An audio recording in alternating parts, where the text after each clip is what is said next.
नमस्कार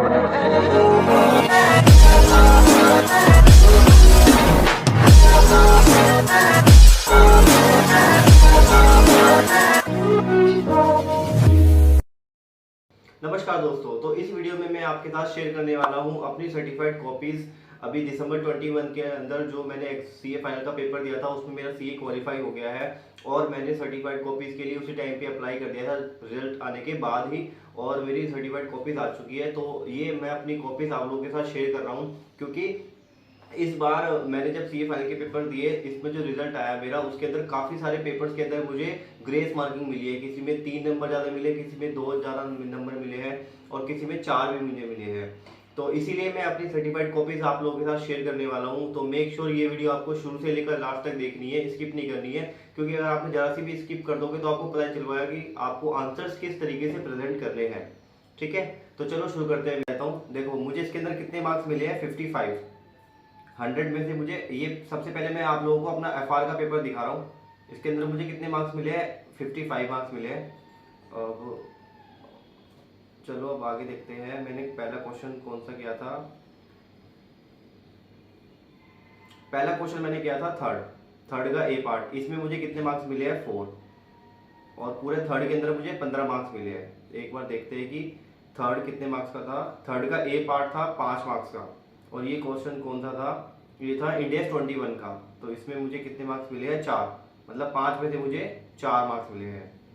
आगे देखो, ये जो पूरा आंसर है ना, ये मेरे एज पर आईसीआई, जिस तरीके से आईसीआई प्रेजेंट करता है ना, मैंने उसी तरीके से प्रेजेंट किया था पूरा का पूरा आंसर। ये जनरल एंट्रीज के अंदर पूछी गई थी, ये मैं पूरा करके गया था हाथों से, बकायदा इसकी रिवीजन करके गया था, प्रैक्टिस करी थी मैंने इसकी काफी सारी, और ये क्वेश्चन एग्जाम में आ गया। तो मैंने एज इट इज, मुझे जरा सा भी इसमें टाइम नहीं लगा, हार्डली मुझे 5 से 7 मिनट लगे होंगे करने के लिए। कैलकुलेशन पार्ट था क्योंकि ये, तो इसके अंदर मुझे 5 में से 4 मार्क्स मिले हैं। अब देखो नेक्स्ट क्वेश्चन है थर्ड का बी। थर्ड का बी है, इसमें मुझे मार्क्स मिले हैं 1। अब ये थर्ड का बी कौन सा था, देखते हैं। थर्ड का बी था ये इंडेस 12 इनकम टैक्स वाला, जिसके अंदर डीटीएल क्रिएट होता है। देखो ये वाला भी जो क्वेश्चन है ना, ये same to same question study mat के अंदर है। ये भी मैं प्रैक्टिस करके गया था, बट पता नहीं ऐसे इन्हें मार्क्स दिए नहीं मुझे, चेकर को समझ में नहीं आया क्या हुआ। तो इसके अंदर बस मुझे 3 में से कितने मार्क्स का क्वेश्चन था, 5 में से बस मुझे 1 ही मार्क्स मिले। तो कोई नहीं, देखो ये सेम आंसर आपको सेम ऐसे ही मिल जाएगा। शायद मुझसे कुछ गलती हो गई होगी, तो इसी वजह से मुझे कम मार्क्स मिले। सेम यही आंसर प्रेजेंट कर रखा है इसी ने भी, मैंने भी इसी तरीके से प्रेजेंट किया था। नेक्स्ट है थर्ड का सी। देखो थर्ड का सी, इसमें मुझे पूरे मार्क्स मिले। थर्ड का सी था ये वाला इंडेक्स 115, ये है 10 मार्क्स का। देखो ये मुझे पूरे के पूरे 10 मार्क्स मिले हैं। ये क्वेश्चन भी मैं पूरा करके गया था, मुझे पता था कि ये क्वेश्चन अगर आएगा तो ज़्यादा मार्क्स का आएगा, तो मैं इस क्वेश्चन को हाथों से लिख के गया था। बकायदा मैंने हाथों से इसकी 2-3 बार प्रैक्टिस की थी, तब जाके मेरे एक फ्लो में बैठा था। तो जब एग्जाम में आया तो मैं तो खुश हो गया बहुत ज़्यादा, क्योंकि ये मैं पहले से करके गया था। तो देखो सेम टू सेम मैंने ऐसे ही छापा है, आईसीआई ने भी ऐसा आंसर कर रखा है। तो इसमें मुझे कितने मार्क्स मिले, 10 में से 10 मार्क्स मिले हैं।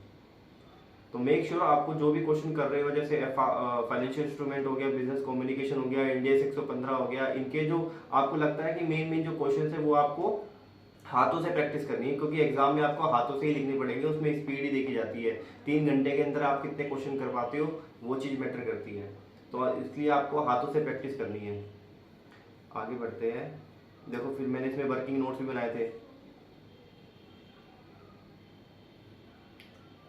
ये वर्किंग नोट्स भी आपको बनाने बहुत जरूरी है, क्योंकि इनके भी मार्क्स होते हैं। फिर है मेरे फोर्थ क्वेश्चन। देखो फोर्थ क्वेश्चन कितने मार्क्स का है, ये रहा फोर्थ है 10 मार्क्स का। ये है इंडेक्स 116 का, लीज का, और मुझे कितने मिले, 1 मार्क्स। ये मेरा क्वेश्चन गलत था, मुझे पता था क्वेश्चन गलत है, तो इसमें मुझे 1 मार्क्स मिले हैं। ये भी क्वेश्चन एसएम का ही है, इजी क्वेश्चन था, बट उस टाइम पे मैं एग्जाम में भूल गया था, क्योंकि इंडिया 116 के मैंने कोई से भी क्वेश्चन को हाथों से प्रैक्टिस नहीं की थी। मुझे लग रहा था आसान ही हो जाएगा, बट एग्जाम में आया तो मैं भूल गया। ठीक है, अब फोर्थ का बी है ये वाला क्वेश्चन, शेयर बेस्ड पेमेंट वाला। ये क्वेश्चन तो मैं करके गया था, हाथों से करके गया था, और देखो वही आ गया। ये कितने मार्क्स का है? 6 मार्क्स का। और मुझे कितने मिले? 6 में से 6 मार्क्स, पूरे मार्क्स मिले हैं। ये पूरा एज पर ICAI, जैसा ICAI ने आंसर प्रेजेंट कर रखा है, सिमिलरली मैंने भी सेम वैसे ही प्रेजेंट कर रखा है पूरा आंसर। तो इसीलिए मुझे स्टेप मार्किंग के भी मार्क्स मिले। जो जो स्टेप्स ICAI ने अपने आंसर में फॉलो कर रखे हैं, वही स्टेप मैंने यहाँ पर भी फॉलो किए थे। ठीक है, अब नेक्स्ट चलते हैं। फोर्थ का सी कितने मार्क्स का था? फोर्थ का सी है 4 मार्क्स का। ये 4 मार्क का है और मुझे 4 में से 4 मार्क मिले पूरे के पूरे। ये भी इंडिया 34 का क्वेश्चन था, ये भी मैं पूरा पढ़ के गया था। तो देखो इसके 3-4 पॉइंट पूछे थे, वो मैंने इसके अंदर बता दिए थे, तो इसमें पूरे के पूरे मार्क्स मुझे मिले हैं। अब देखो इसके अंदर क्या हुआ ना, इसका एक और भी पार्ट था, मतलब एक अल्टरनेटिव भी था ये वाला क्वेश्चन। अब मुझे ना दोनों क्वेश्चन आते थे। अब क्या हुआ कि एग्जाम के अंदर सबसे लास्ट में तो मैंने ये वाला क्वेश्चन कर दिया था, फोर्थ का सी पार्ट कर दिया, बट मुझे इसका अल्टरनेटिव ये वाला क्वेश्चन भी आता था, इसका आंसर मुझे आता था। तो मेरा पेपर तो लगा लो 15-20 मिनट पहले हो गया था। फिर मैंने सोचा कि यार अब खाली बैठ के क्या करूंगा, तो अब फिर मैंने इसका और वाला पार्ट भी कर दिया। मैं क्या, अगर इन केस अगर मेरा मेन पार्ट अगर गलत होता है तो अल्टरनेटिव जो मैंने आंसर दे रखा है कम से कम उसमें तो मार्क्स मिल जाएंगे। अब देखो इसके अंदर भी मुझे 4 मार्क्स दे रखे हैं, बट ये वाले जो 4 मार्क्स है ये मेरे मेन मार्क्स के अंदर इंक्लूड नहीं हो रखे हैं। मतलब अगर देखा जाए तो मुझे ये 4 मार्क्स का क्वेश्चन है, तो 4 में से 4 ही मिलने चाहिए, बट मुझे जो मिले हैं वो 8 नहीं मिले हैं, वो 4 ही मिले हैं। मतलब जो काउंट हुआ है टोटल वो 4 ही काउंट हुआ है, 8 काउंट नहीं हुआ है। तो उसका मतलब ये नहीं कि अगर आप दोनों क्वेश्चन कर दोगे तो आपको 2-2 बार मार्क्स मिल जाएंगे, ऐसा कुछ नहीं है, आपको एक ही बार मार्क्स मिलेंगे। चलो अब नेक्स्ट आगे बढ़ते हैं। आगे है फिफ्थ। फिर मैंने कह रहा फिफ्थ क्वेश्चन, फिफ्थ का ए पार्ट कितने मार्क्स का है? 12 मार्क्स का है। ये बिजनेस कॉम्बिनेशन का था।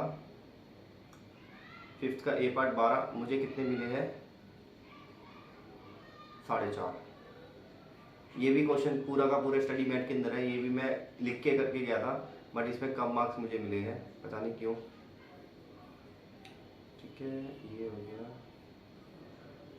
फिफ्थ का बी पार्ट। अब फिफ्थ का बी कितने मार्क्स का है? ये हमारा EPS फिफ्थ का बी पार्ट है 8 मार्क्स का। इसमें मुझे 3 मार्क्स मिले हैं। देख रहे हो स्टेप मार्किंग, स्टेप के भी मार्क्स मिलते हैं आपको। यहाँ पे 1.5, यहाँ 0.5,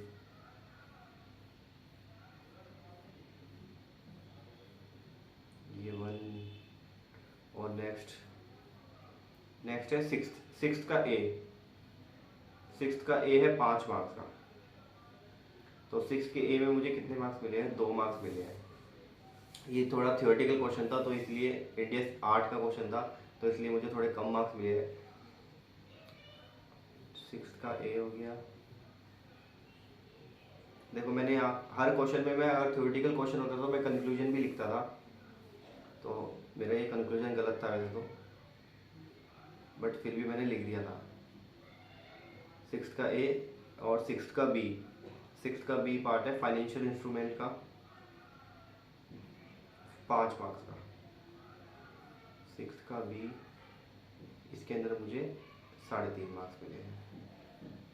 नेक्स्ट देखो स्टेप मार्किंग, स्टेप के मार्क्स मिलते हैं।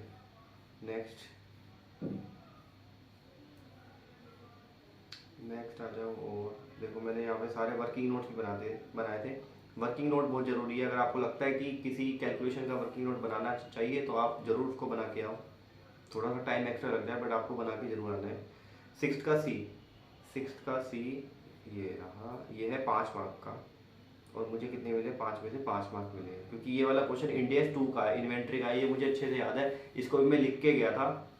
कई बच्चे ना ये छोटे छोटे जो इंडेक्स होते हैं इनको छोड़ देते हैं, बट इनको अगर आप कैटेगरी सी वाले चैप्टर्स होते हैं, बट अगर आप इनको लास्ट में भी करोगे ना और अच्छे से करोगे तो इनमें से भी एग्जाम में क्वेश्चन आते हैं। जैसे इंडेक्स 2 का क्वेश्चन आ गया, ये मैं करके गया था और मुझे बहुत ईजी क्वेश्चन लगा था, इसीलिए मुझे एग्जाम में भी करने में ज़्यादा टाइम नहीं लगा, क्योंकि ये बहुत ईजी क्वेश्चन है। बस इसके अंदर थोड़ा सा पैटर्न समझना था कि आपको किस तरीके से आंसर प्रेजेंट करना है। तो जैसे आईसीआई ने प्रेजेंट किया था आंसर, मैंने भी आईसीआई के आंसर को ही फॉलो किया था इसके अंदर भी, और मुझे पूरे में से पूरे मार्क्स मिले हैं।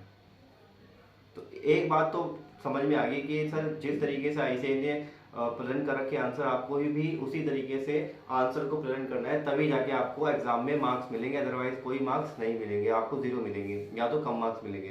पूरे आपको तभी मार्क्स मिलेंगे जब एग्जामिनर के हाथ में जो सजेस्टेड आंसर है और जो आपकी कॉपी है, उन दोनों के आंसर मैच होंगे, तभी आपको पूरे मार्क्स मिलेंगे। ठीक है, ये देखो इस टाइप के मार्क।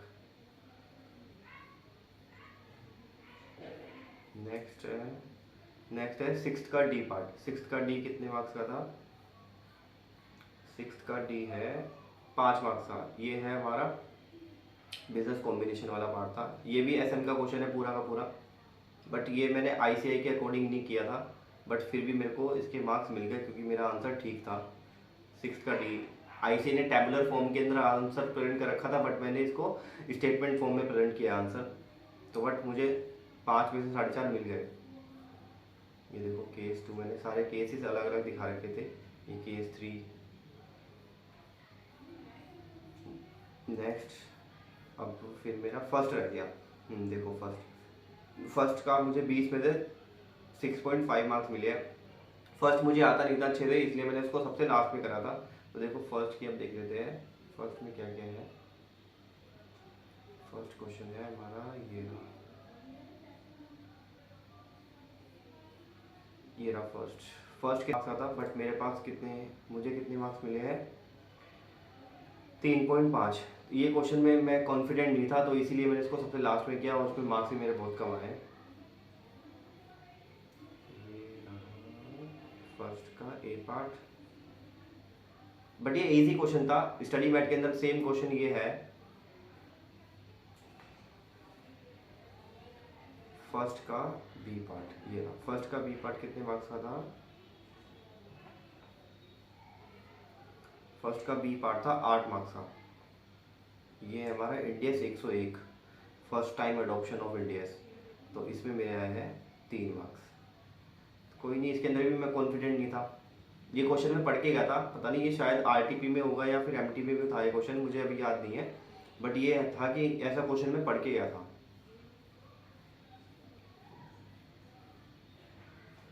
बस खत्म।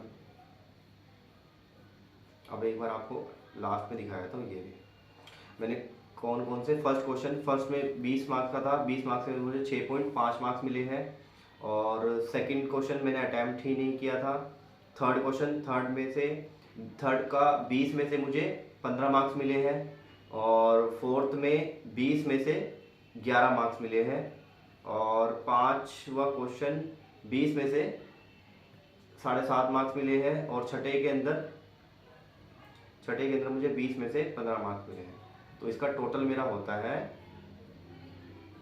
मेरा 55। अब आपको दिखाता हूँ एक अजीब बात।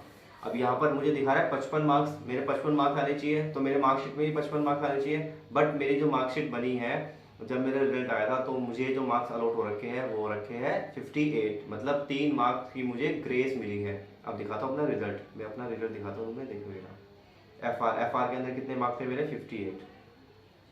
ये देखो, इसको मैं हाईलाइट कर देता हूँ, ये है मेरे 58 मार्क्स। एफ आर के अंदर मुझे कितने मार्क्स मिले हैं? 58। तो यहाँ पर मुझे ग्रेस मार्किंग मिल रखी है। तो देखो अभी तो लक के ऊपर है, आपको हो सकता है कि आपको किसी क्वेश्चन के अंदर ज़्यादा मार्क्स मिलने चाहिए, बट आपको कम मार्क्स मिल रहे हैं। और कभी कभी ये भी होता है कि अगर आपको पेपर आपका ढंग का नहीं गया है, तो आईसीआई कभी कभी ग्रेस मार्किंग भी दे देती है। तो इस वाले पेपर में मेरे साथ यही हुआ कि मेरे पेपर में मार्क्स तो 55 थे, बट उन्होंने जब रिजल्ट बनाया तो 3 नंबर मुझे एक्स्ट्रा दे दिए। तो आई होप मेरी इन सर्टिफाइड कॉपी से आपको कुछ ना कुछ हेल्प मिली होगी, थोड़ी बहुत हेल्प मिली होगी। तो अगर आपको और भी मेरी सर्टिफाइड कॉपीज देखनी है, क्योंकि मैं इसी चैनल पर अपनी सारी सर्टिफाइड कॉपीज की वीडियो बनाने वाला हूँ धीरे धीरे करके, तो मेक श्योर अगर आपने ये चैनल सब्सक्राइब नहीं किया है तो आप ये चैनल सब्सक्राइब कर लीजिए। और यार अपना एक्सपीरियंस जरूर बताना, अगर आपको कोई डाउट है, कुछ चीज़ मुझसे पूछनी है, तो कमेंट सेक्शन में बताओ। और मैंने डिस्क्रिप्शन बॉक्स में अपने कॉन्टैक्ट डिटेल दे रखी है, अगर आपको फिर भी कोई इशू है, डाउट है, तो आप मुझे कॉल कर सकते हो और मैसेज भी कर सकते हो। तो चलो बाय, मिलते हैं नेक्स्ट वीडियो के अंदर।